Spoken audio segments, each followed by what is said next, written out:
But yeah, so I mean, how long have you been into racing? Pretty much my whole life. It kind of started with my dad. He was heavily into rallying, and I would have grown up going to spectate on events locally in Ireland with him. But he also was sort of amateur clubman co-driver for his friend. So it was a good way for me to sort of get in behind the scenes as such and see the way the cars are being prepared and the sort of work that went into the driver and co-driver had to put in to prepare for events. And he also done mechanicing as well on rally cars. So it was sort of I sort of grew up around rally cars, getting close to them, smelling the fuel and the rubber being burnt. So I just sort of got addicted from a very young age. So then when did you like start karting and then get into rally? No, actually, well, I guess you could say that. I had like a little. It looks like a conventional go kart, but it was more like an off road one. So it had like beefier tires and sort of a roll bar. Because my dad worked for a company that was a transport company, a haulage company, and his two sons were in the go karting, and we actually got one of them go karts that was sort of for off road, second hand from their sons. So I started driving that whenever I was like, I think 5 or 6, just like because I grew up in the countryside, so I had like fields, and my uncle lived beside us, and he's got fields, so we just pick a field and sort of create a little circuit in the field, and I just would have lapped it as much as I could, and it was a great hobby. So yeah, you could say I started off in go karting, and then I sort of started into sim racing then a bit, but not just casual the way that you would have played and more like video gaming. Let's say it wasn't hardcore sim racing. I was just playing on pretty cheap Logitech. I can't remember what make it was back then, but it was one of the lower grade ones. I think I got my first wheel whenever I was about 10, and I was playing like WRC. It was WRC Evolved, if you remember that game. Okay. Yeah. It was pretty cool game. I remember playing that, and then I got into Richard Burns Rally because I'd seen like the extreme modding community that was out there, and all the new cars you could get, and it was it looked pretty cool. So I got into that, started using the mods, and then because Richard Burns is pretty much a sim rally game, it quickly honed my skills, and I was learning how to drive a rally car. I didn't know it at the time, but I was learning how to control a rally car through a game. And then there's in Ireland there's a championship that you can do, which is for 12 to 16-year-olds, and basically it's like a single venue, like an old airfield, old estate that isn't public use, and you could have a rally car, and there was a championship for these young kids, and I started doing that with a Vauxhall Nova, which was basically a completely standard road car, a hatchback that it was a 1.2 cc engine, so it didn't have much horsepower, but it was a brilliant way to get into actual motorsport, and that's essentially where I started doing rail racing. Right. And yeah, it went really well. We started doing that, and I won that championship 3 times. And then I went into a bigger class whenever I was still underage as such. Whenever I was a junior, I went into a higher powered category, still front wheel drive. And then whenever I was 17, then I started doing railroad rallying. But it was pretty cool to see the way that I was using sim racing to learn how to drive. And then whenever I went into doing actual real life rally driving, it just came very natural to me. And I always remember one day I was doing a rally, and there's quite a lot of tires, like lorry tires, set up to sort of keep you within boundaries, stop you cutting, and sort of show you where the road was, because it was like an old airfield style racetrack. And I clipped one of the tires, and the car went up onto two wheels, almost going for a full rollover. And I just remember Nice. having the instinct to correct it in the right way. And it was only afterwards that I realized, Right. because that's exactly the way that it happened in Richard Burns. And I just had the instinct and learned how to control that from the game. So it's little things like that sort of, it just makes you realize how close sim racing can get to the real deal. Right. Yeah. The physics are getting so much better that, I mean, especially when you're starting out and you don't have the funding, versus you say if you have, a bunch of money, well, yeah, sure. You can kind of buy time, but, if you're kind of starting out grassroots like yourself, sim racing is such an awesome alternative to learn those skills. Yeah, 100%. It's a brilliant way to practice for real life motorsport. It is a really, really good way. Obviously, real life motorsport is so expensive, and I done rally driving, which isn't as bad as circuit racing. Circuit racing can get really, really expensive in comparison. But I would definitely say that it's a brilliant way to practice for real life motorsport. I mean, I've been doing it for a number of years now. I'll have a sort of a layout of the way that I want to practice for a simulator. I'll try to do certain scenarios or learn a certain car on a track. But yeah, it's a brilliant way, and like you said, it's very cheap and cost effective to buy a full blown simulator. Even the more expensive range that aren't motion simulators, they're not that expensive, and generally you don't have to Right. keep pumping money into it as such. Whereas if you do a full season in rallying, depending on what level you're at, it could be 50,000 a year, or it could be 150, 200,000 per season. So, and then if you want to go testing in between races, it's going to cost more and more money. So, if you can practice on a simulator to hone your skills more and try new techniques, then it's a brilliant way to do that. And then also you've got esports, which is sort of the new grassroots of motorsport, because go-karting, even though it's an entry-level real-life motorsport, it's still expensive. Whereas if there's kids out there that their parents don't have the money to start them in go-karting, or what I done with the junior rally driving, then they can get involved in esports. And it doesn't even have to be motorsport. There's esports for all kinds of genres and games out there, so they can just get involved and sort of follow the route that I went down, and they could end up being a champion in it, which was something that I didn't really expect to do whenever I got in esports. But if you have the determination and a goal, then you can achieve anything. So then what kind of came first? Was it that the championship for esports that is bringing you into a real seat, or what kind of opportunities opened up, and how'd you go about that? Yeah, so essentially I followed a ladder, like I told you, with the junior championship. Whenever I was 12, 16, I done that. So sim racing wasn't really a huge part of my life back then. I was sort of more focused on the real world. So you could say I started competitively racing in real life before I'd done esports as such. So yeah, I started that 12 until I was 16.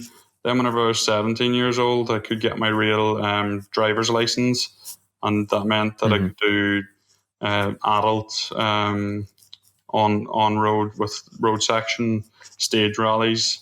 I started in the British Championship, and then I progressed to the Europeans, and then I was quite fortunate that I got entered into a shootout from the 2015 season. At the end of that, I'd done a shootout, and the winner of the shootout got a prize, which was a scholarship in what was effectively now the Junior WRC.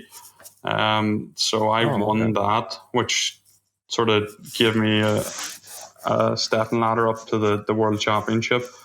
And then I managed to get the funds and budgets to put alongside the scholarship. So effectively, I had to pay half of what it cost to do the Junior WRC. And I'd done the full season, and it went well.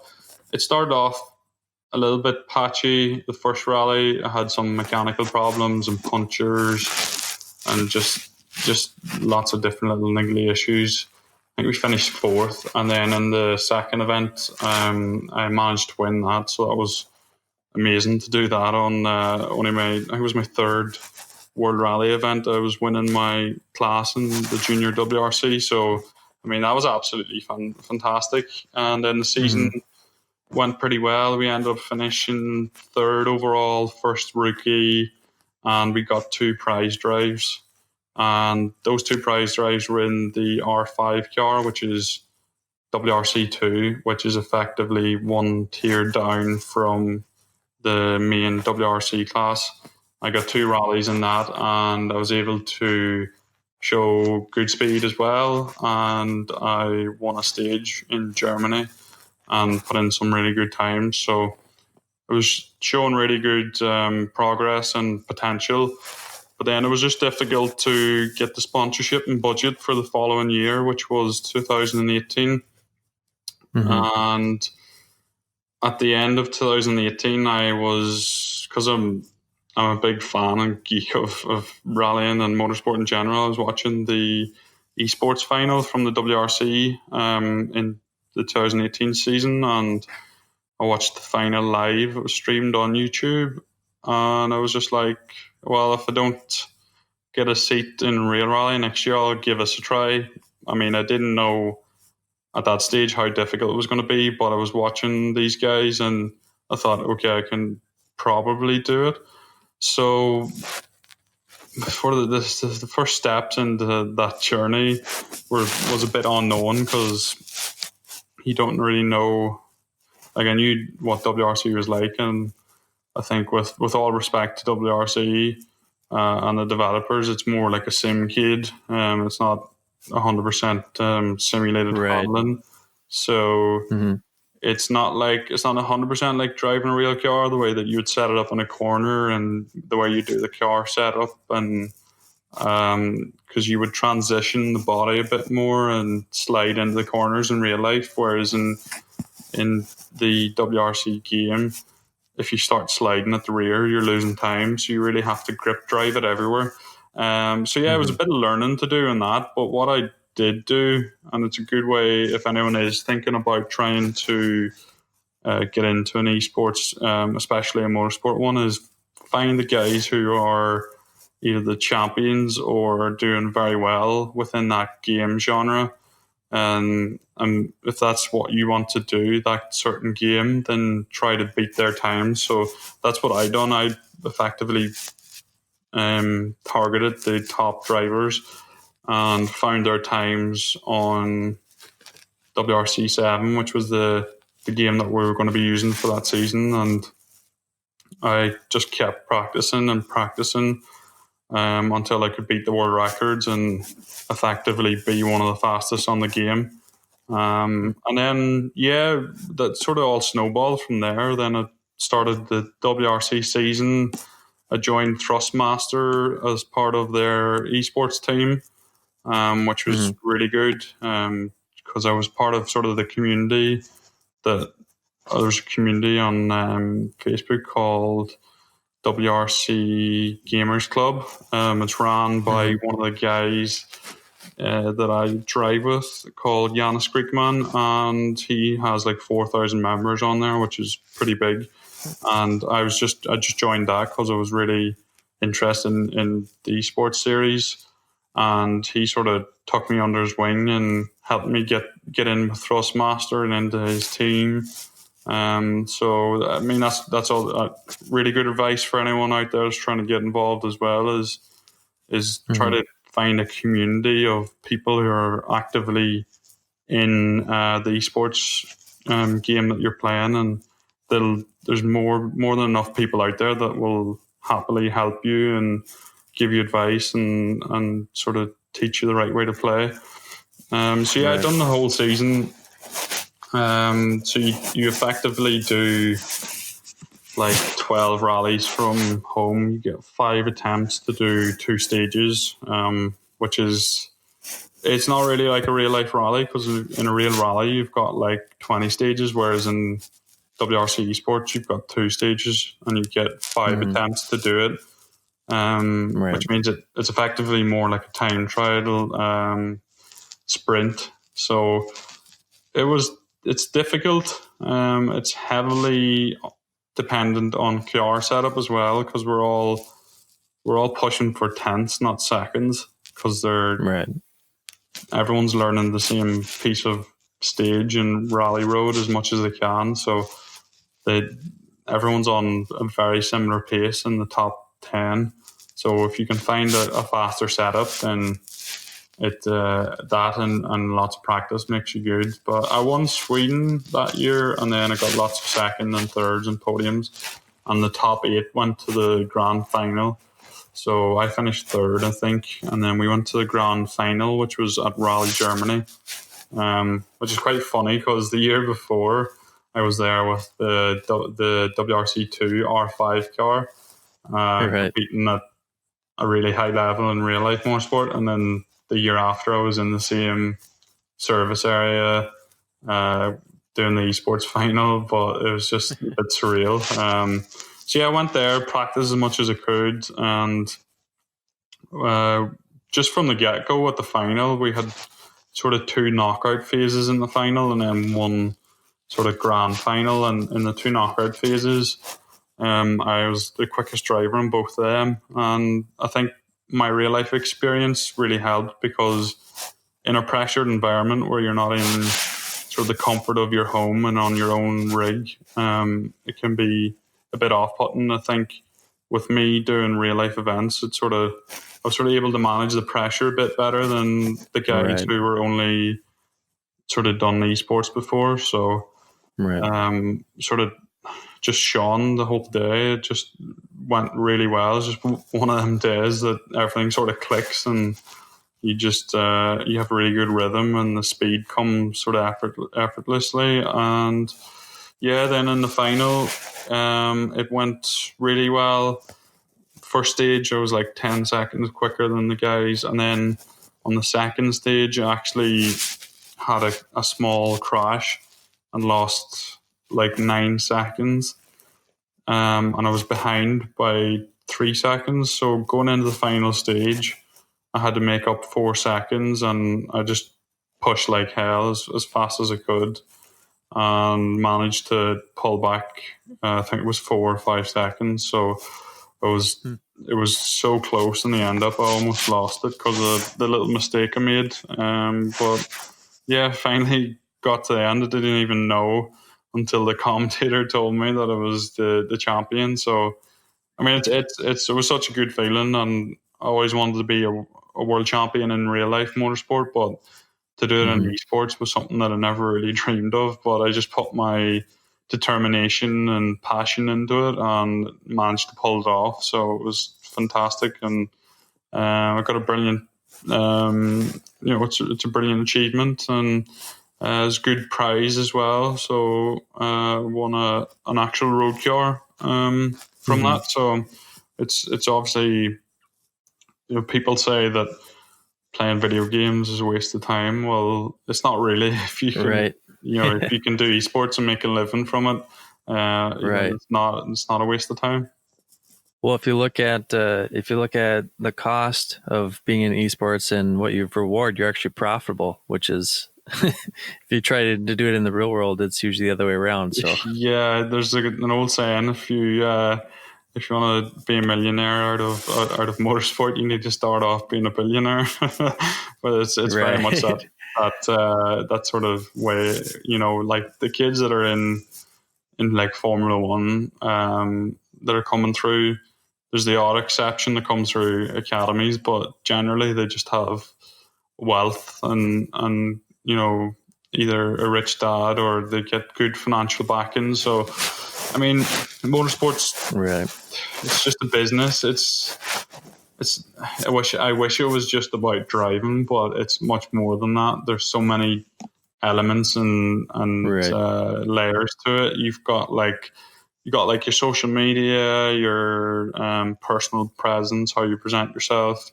You've got to be good at working with company sponsors, looking after them, and bringing it all together. Get your budget and get everything in place. So it's difficult, especially if you just want to be totally focused in driving. Then it's very difficult. You need probably some help to try and get the sponsorship and organize everything for you. But Right. it's one of them things. If you really want it bad enough, then there's ways to do it. But as long as you don't give up, that's the Well, main thing. right. And that's what it seems like for people, that if you don't have, like a rich dad that's willing to pay to fund your career until you're a professional, you have to almost become like a personal brand and then market that as the business. And like you say, it becomes, transactional, and you kind of have to have a following and, like a value add for potential sponsors. And I mean, like yourself, I mean, you've been doing all these interesting things. It, potential sponsor would love, I'm sure, to work with you because you have like an interesting story. You have a following. You've been, racing before. So yeah, it's pretty cool. Would you ever want to go back into the junior WRC? Yeah, for sure. That's sort of one of my main goals going forward is to get back into rallying in general, real life motorsport, real life rallying. The Mm-hmm. junior WRC would be a really good place to go. Although I would quite like to keep going at the level that I was at, which was WRC2, which is just above WR or above the junior WRC, but it's more Oh, expensive. right. So it's difficult to get the budget to do that. But I think if I can get back into rallying, even in Ireland, Britain, European stuff, then I'd be very happy. I've got a lot of on ticked goals, stuff that I want to achieve in rallying. Even if it's, I haven't won an overall rally, for example. Obviously, I've won Mm-hmm. my class and been a champion at certain class levels, but I've never sort of taken overall honours as such. So, yeah, I've got a lot of stuff I want to achieve in real life motorsport still. I'm still fairly young. I'm 24. I'll be 25 in December. So I've got a little bit of time to keep pushing for the sort of top flight of rallying. And yeah, I'm going to keep pushing towards that. I've got some interesting things, stuff being talked about in the minute. There's very helpful people have sort of come along and tried to help me. So for that, I'm very grateful, and that's something that I really needed. So to be able to meet people and want them to help me reach my goals is fantastic. And yeah, there's some interesting things happening. Hopefully, I'll be able to share some more news and get stuff organized for the future and get back out behind the wheel of a real life rally car. Yeah, for sure. So that's one thing that, I mean, I would say in the last couple of months, I've really taken a bigger interest in rally racing in general.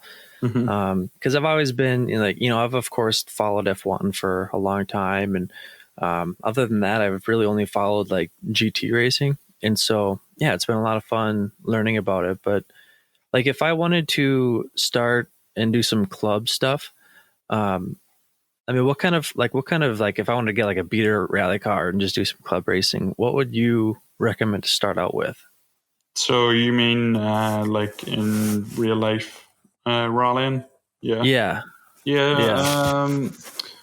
Really, well, if you take the way that I started, it was basically a very standard, mechanically standard performance wise base car, and then you just put a roll cage and some bucket seats, seat belts, make sure it meets the safety requirements, and yeah, you can get started that way.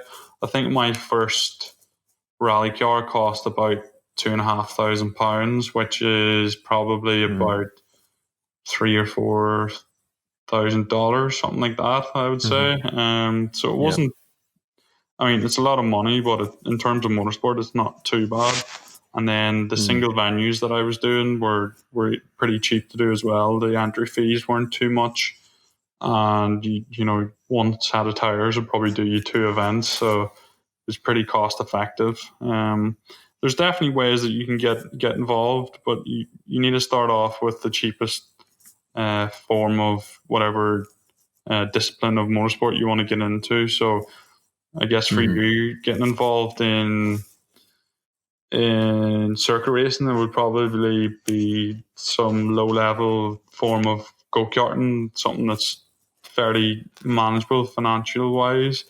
And yeah, just get started in the cheapest way possible, and Yeah. just learn. I think people want to get in at a higher level than they need to, whereas if you get in somewhere that's sort of manageable, you can sort of balance it financially. Just get in there, enjoy it. Really, just enjoy your motorsport or rallying whenever you get started. And Right.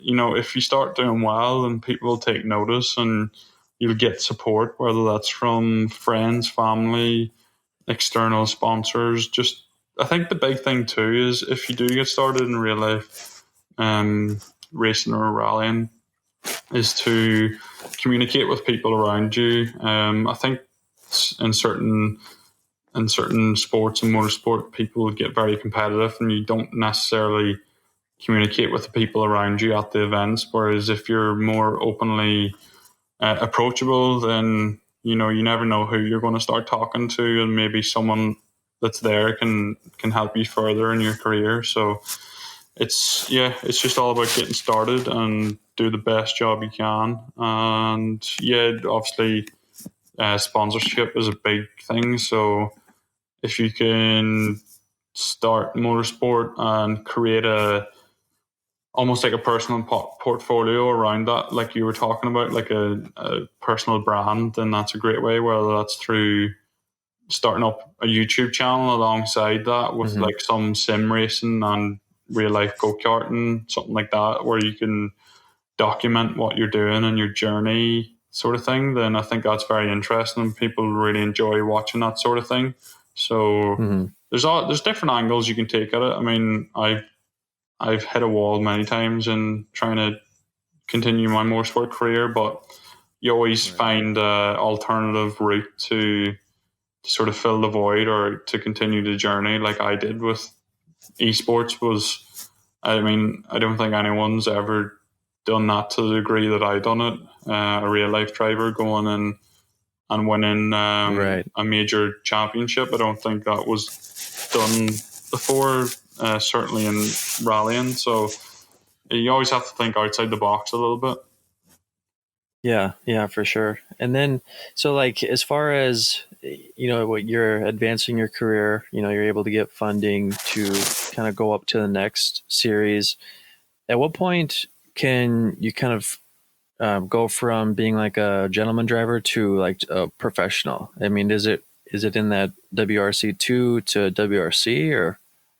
I think it's something that's quite hard to figure out within rallying, because really professional. Well, I guess you could have like a semi-professional team that may pay a driver to drive for them, but they're very rare to find. The majority of teams out there are sort of preparation teams. They'll own the cars and then drivers will come with their sponsors or with their own money and pay the team to drive the car.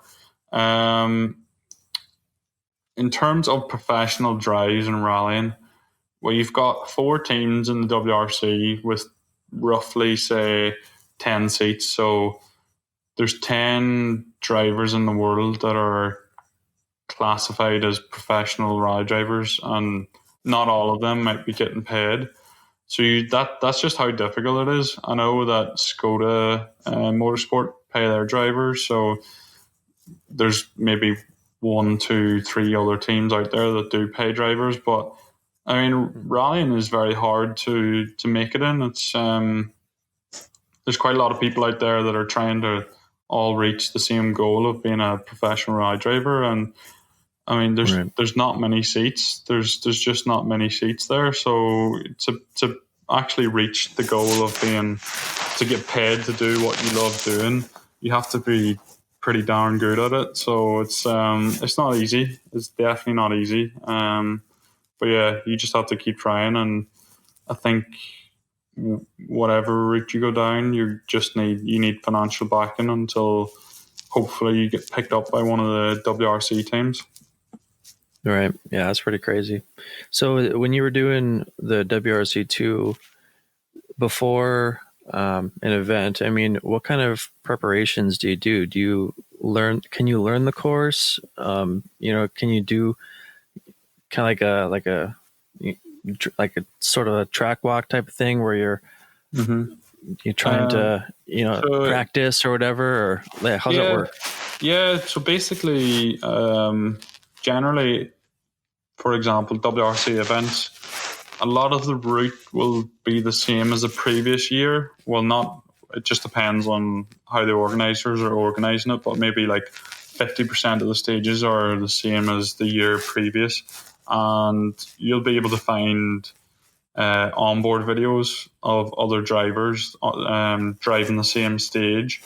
So you can study that and try to learn as much of the stage as you want of the circuit, of the track. But it's not necessarily a good thing, I think, because you've got your pace notes that your co-driver is reading to you. It's very beneficial to make sure that you're listening to them and try not to just drive from memory and off eye, because you can actually drive a lot faster with pace notes than you can from memory. It's just the way it is. If you're completely dialed into your pace note system and do everything that it's telling you to do, you'll drive 100% faster.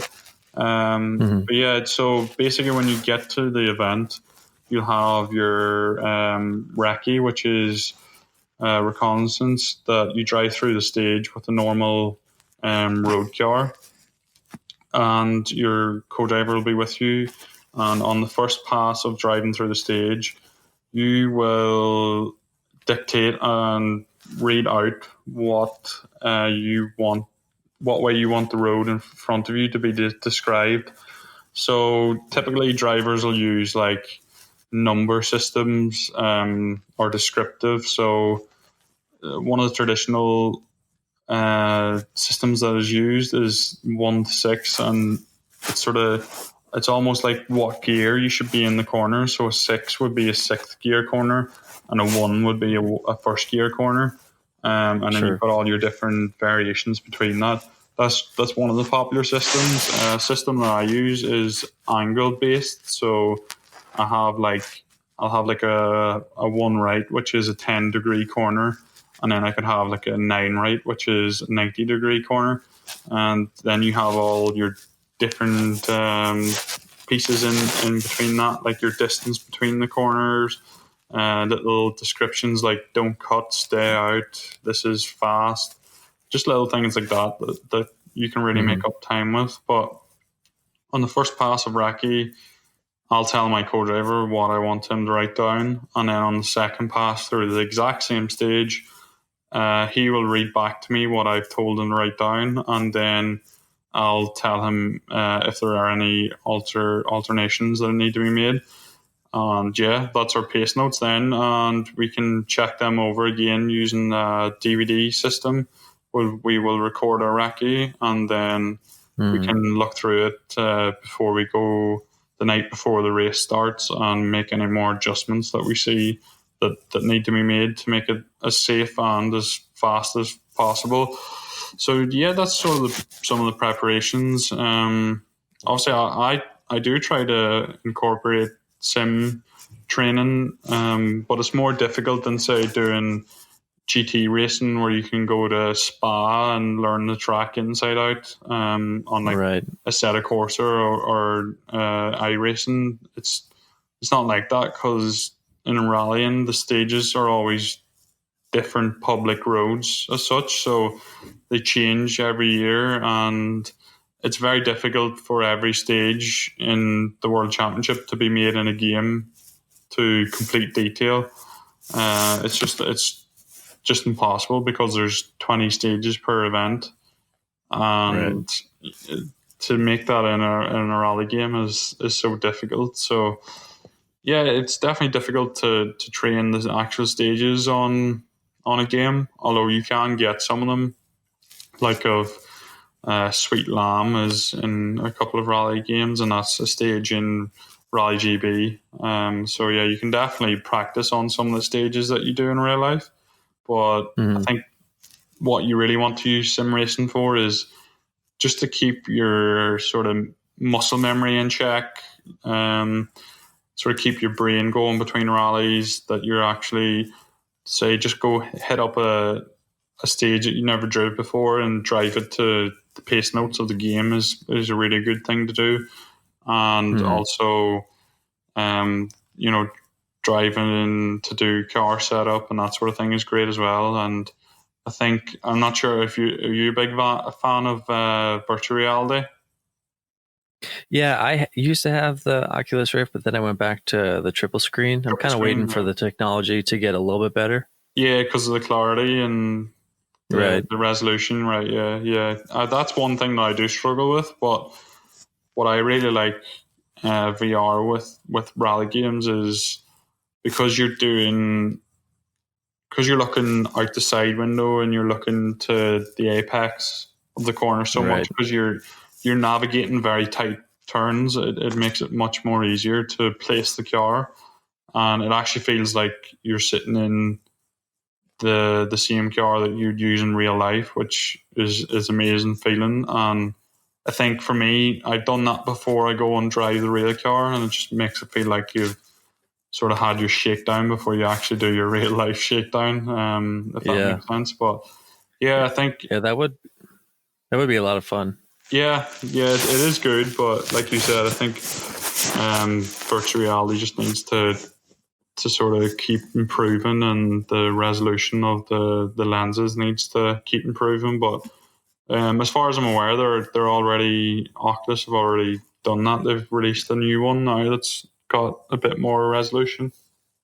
Right. Yeah, they're definitely getting there. I think this year they'll get better, and I would guess by 2020 that they'd be pretty much spot on. So yeah, that'll be fun to see. I'll probably switch over either later this year or maybe wait until next year. We'll see. But the argument of whether triple screen or VR is faster for actual esports, I'm not sure. I know I can be pretty fast with virtual reality, but then you don't have the same clarity of picking your braking points because you can't see far in distance. And also, if you start getting a bit sweaty, then you can steam up the lenses as well, which is never a good thing. Right. Yeah, that's one thing is, well, especially my kind of big, like, I don't know, problem with even the triple screens is you get a lot of distortion on the outer edges. And that's why I actually really like rally, or I really like VR for something like that, especially when you're, like you say, your car is moving in, if you're in a slide and you're looking a different direction than your car is moving, being able to just turn your head is really nice. Yeah, that'd be really fun. That's one of the big things that I really enjoy about VR is just being able to actually do what you do in real life with your head and you can actually feel what the car is doing a bit more too, because you can see how it's sort of pitching and rolling in the corners. So I think the technology definitely is great and something that I really enjoy using. So, what do you think is the best sim racing game for rally right now? Would you say it's Dirt Rally 2.0? Yeah, Dirt Rally 2.0 is obviously the sort of the most realistic game out there at the minute. I mean, you've got that, and you've got WRC, which is more of a sim-cade sort of arcade game.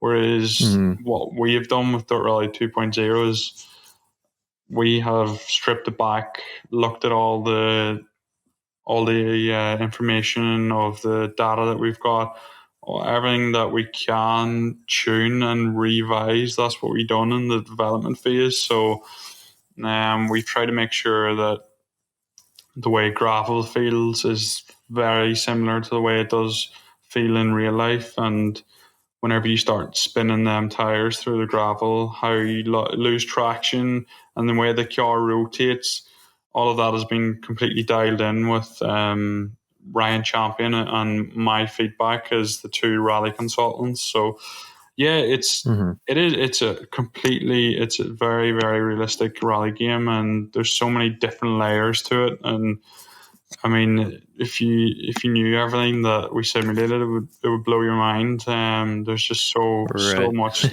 different layers to it, like differentials, the suspension.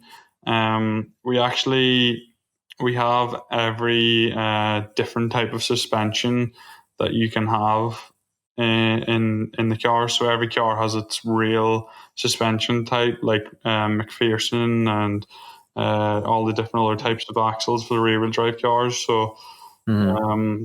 there's been so much detail put into it from a physics point of view, and Right. obviously from a gameplay point of view. And we've put in so much effort to make sure that it's as authentic as it can be with surface degradation. So depending on where you'll start on the stage, on especially on gravel, if you're first on the road, then you're going to have really loose gravel to sort of pick your way through without sliding off the road. You'll not have as much traction. And then because the car starting first in the road, sweep away loose gravel. If you're starting like 6th to 15th is sort of optimal because you've got like a clean line to follow.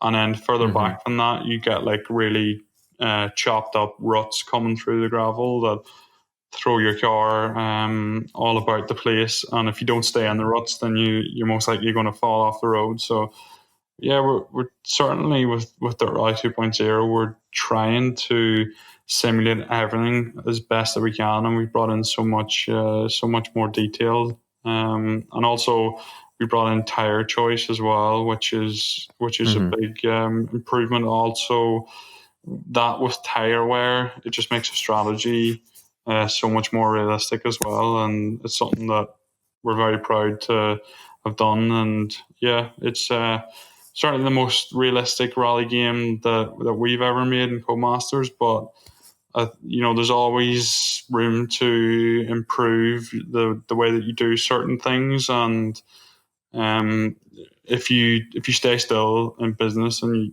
you're never going to go anywhere. So we're always trying to improve everything that we do, and think of new ways of doing things to make it better in the future. So that's something that we're very passionate about doing.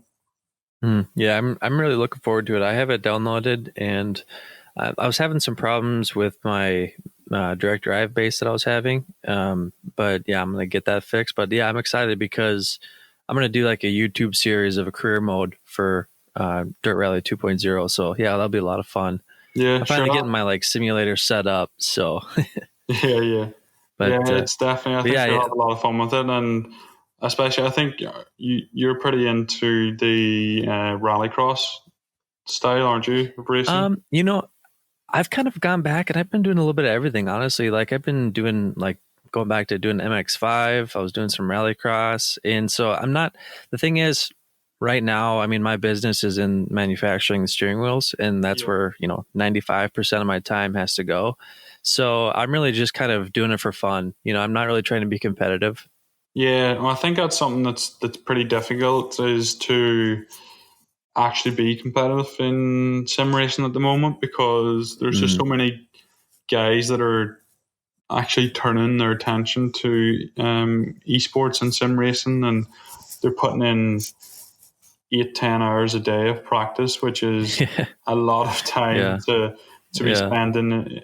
But they're just treating it like an actual sport. So if they're Mm-hmm. dedicating that much time to it, they're obviously going to be improving all the time. And that's something that I found this year with doing esports is I just haven't had as much time, and you really do suffer because if you're not putting in the same amount of time as the other guys, then you just get left behind a little bit. So it's certainly interesting because in real life motorsport, you have the trouble of seat time and test time Mm-hmm. cost money, but when you take away the money factor, the actual currency becomes time, and whoever's got the Right. most time is the most successful. So I'm not sure whether in the future they'll need to like bring in some sort of capping system for training, but yeah, it's probably not the most healthy thing sitting in front of a screen for 8-10 hours.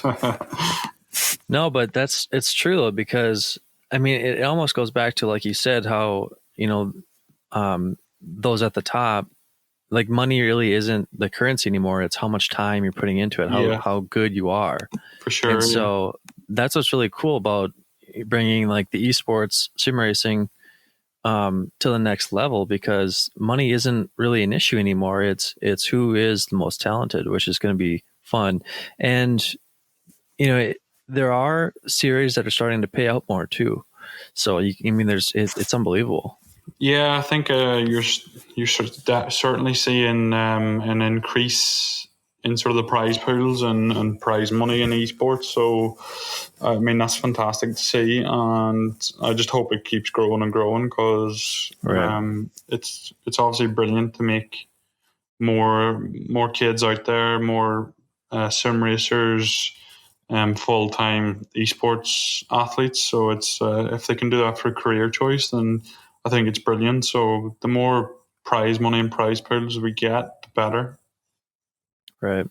Yeah, I'm really excited to see that option becoming available in the future for people to take that as a career choice. And even say 5 years ago, that almost seemed impossible. But yeah, it's exciting to see.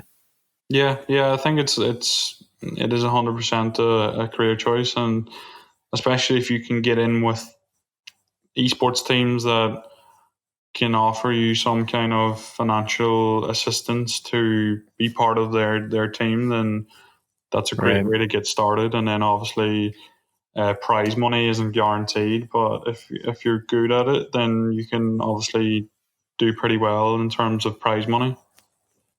Well, and that's the cool thing too, is if you're good enough at personal branding, when you're bringing in sponsors, they're not paying for the mechanics, they're not paying for tires and dented fenders. They're really just paying for your standard of living, which is a lot less than a WRC or an F1 seat. Yeah, And yeah, and so the actual dollars, the exchange is a lot smaller, and there's still, both parties are getting what they want. So yeah, that'll be cool. yeah, yeah, 100%. I think like esports is obviously a lot cheaper than real life motorsport, but quite a bit. So if you get into the right level of esports, then you're definitely going to be able to make money from it. You're not gonna once you get your equipment sorted out, then you know that you're not really going to lose money on that. So once you have that, Mm-hmm. then you can certainly earn money, and that's I've been very fortunate to be in a position where I've been pretty good at it and at a level where I could earn some money doing it. So yeah, Mm-hmm. it's definitely achievable. And if anyone's out there listening that wants some help in getting started, they can definitely hit me up on Instagram or on Facebook, on my Facebook page or Twitter, and I'll try and give them some pointers. Yeah, for sure. So then for the future, that's kind of what you're looking to do, is continue on this esports path, but then, hopefully get in a real seat too, and kind Yeah, of well, see. it's one of the things. I've got so much. different things going on at the minute. It's trying to juggle everything as such. So I work full time for Codemasters, so I work there 5 days a week. Oh, okay. About 40 hours a week. So yeah, it's basically it is a full time job, and that's what my job is. So yeah, it's trying to do esports and real life rallying around that takes up a lot of my time. I don't have much time for anything else. So yeah, it's definitely it's great to be in a position that I am where effectively video games, esports, sim racing, and motorsport is my life. So it's fantastic. And there was a stage where I was still trying to figure my life out, if that makes sense, trying to find a career path. And maybe my motorsport career wasn't going the way I wanted, so it was looking like I would have to get like a normal job and just have a sort of bog standard life. But I'm very fortunate that I kept pushing, and now I'm in a place in a position where I actually get to do something that I love doing. And I think that's you have to live like that, otherwise you can you're just not going to enjoy yourself. So if you can do what you love and earn money and earn a living from what you enjoy, then definitely try to do that. Right. Yeah, I completely agree. And that's kind of why I chose, and am choosing the path I am, just because, yeah, it's kind of like, well, sure, there's this proven path that I know I could do. I know it's easy, and I'm sure it would work. Or there's what I really want to do, and it's going to be hard, but I'm really going to enjoy it either way. Yeah. If I succeed or if I fail, it's going to be fun either way. Yeah, So I'm just going to try it. Yeah, it's about enjoying the process, not sort of the final destination. It's enjoying what you do and enjoy every moment of it. Yeah, For sure. So, well, yeah, I appreciate it, John. How can people get a hold of you? And yeah, is there anything you'd looking to plug? yeah. I guess you can check out my Instagram, which is I'm just going to look it up now. It is Jon Armstrong Rally, and then I've got my YouTube, which I put up quite regular content, which is Jon Armstrong Rallying on YouTube. Basically, put up real life motorsport content and sim racing tutorials, all sorts of different stuff. And yeah, if you look up Jon Armstrong Rallying on Facebook, you'll find my page there as well. So if anyone wants to send me a message or want some advice on anything motorsport related or esports and sim racing, then yeah, just send me a message and I'll try and help you out. Yeah, that's awesome. Yeah, I went on your YouTube channel and you're killing it. So yeah, keep that up too. Yeah, I'm still pretty small fry, but I'm gonna keep trying. And I actually, you have to, like you were saying and we were saying there, you just have to enjoy the process. And making videos, I enjoy doing it because there's people out there who enjoy the content. So if people get enjoyment out of what I'm doing, then that makes me happy. Yeah, for sure. Well, yeah, thanks. Appreciate it. And yeah, hopefully we can come back and talk again sometime. Yeah, for sure. Thanks for having me on. You bet.